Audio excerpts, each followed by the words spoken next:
D'où ce que ça vient, comment que ça fonctionne un peu. Vous demandez sûrement comment est-ce qu'on met le caramel dans le caramel, ou plutôt comment est-ce que la gestion de projet en agile fonctionne. Si on prend l'exemple d'un développement de produit, ça commence à la base avec le product backlog ou sinon le project backlog, qui est souvent fait avec des post-it sur un mur ou sinon sur une salle avec des tableaux blancs. Et puis là, c'est vraiment les gestionnaires de projet, l'exécutif de la compagnie, les clients, les développeurs, puis des fois des consultants externes qui vont faire un brainstorm, puis les consommateurs aussi, qui vont faire un brainstorm, sortir tous les éléments, toutes les caractéristiques qui devraient être inclus dans le projet. Suite à ça, l'équipe de gestion avec les experts vont faire un tri. Là, je les ai toutes laissées, mais théoriquement, il y en aurait qui se répartit. On les priorise et puis avec la technique, avec une technique spécialisée, avec les experts, on évalue la durée de chacune de ces étapes-là. Cette technique-là, celle qui est le plus utilisée, c'est ce qu'on appelle le White Delphi ou la Delphi étendue. C'est assez simple, mais ça permet d'avoir des bonnes estimations, puisque ça se base sur l'expérience justement d'experts. La façon que ça fonctionne, c'est qu'il y a des experts dans une salle, on parle de l'étape, chacun écrit son estimation sur un papier, il le présente aux autres. S'il y a des écarts, il en discute un petit peu. Ensuite de ça, on y va pour une deuxième ronde, s'il faut, troisième, quatrième, jusqu'à temps qu'on arrive à un relatif consensus sur l'estimation. Donc, une fois que ça c'est fait, l'équipe de gestion va prendre chacun des éléments et va les regrouper en des sprints, qui sont d'habitude au nombre de 4 à 12 par projet. Ces sprints-là, ce n'est pas seulement des phases. Il faut faire ci, il faut faire ça, ainsi de suite. C'est vraiment des segments du projet que lorsque le sprint numéro 1 est terminé, bien, il y a une phase de test qui est inclue à l'intérieur de ça, puis on livre une section fonctionnelle du projet, puis aussi une boucle de rétroaction. Donc à ce moment-là, on regarde qu'est-ce qui a bien fonctionné, qu'est-ce qui n'a pas fonctionné, qu'est-ce qui a changé. Au cas échéant, on travaille le design, le but du projet de façon extrême, ou si jamais il y a des choses qui ressortent, par exemple, Yahoo travaille sur une nouvelle application, entre-temps, Google en sort une, donc là, ils disent qu'il faudrait ajouter telle fonctionnalité, on rajoute un sprint à la fois.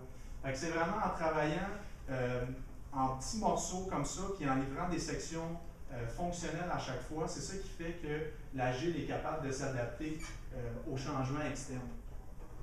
Puis au niveau de l'équipe de gestion, un des outils qu'ils utilisent justement pour suivre l'évolution du projet, c'est ce qu'ils appellent le burn down chart. Comme dans les phases précédentes, on a fait une estimation de la durée de chaque étape du projet. Donc, on est capable de faire le suivi, de regarder, bon, combien d'heures vous avez travaillé, qu'est-ce qui a été fait.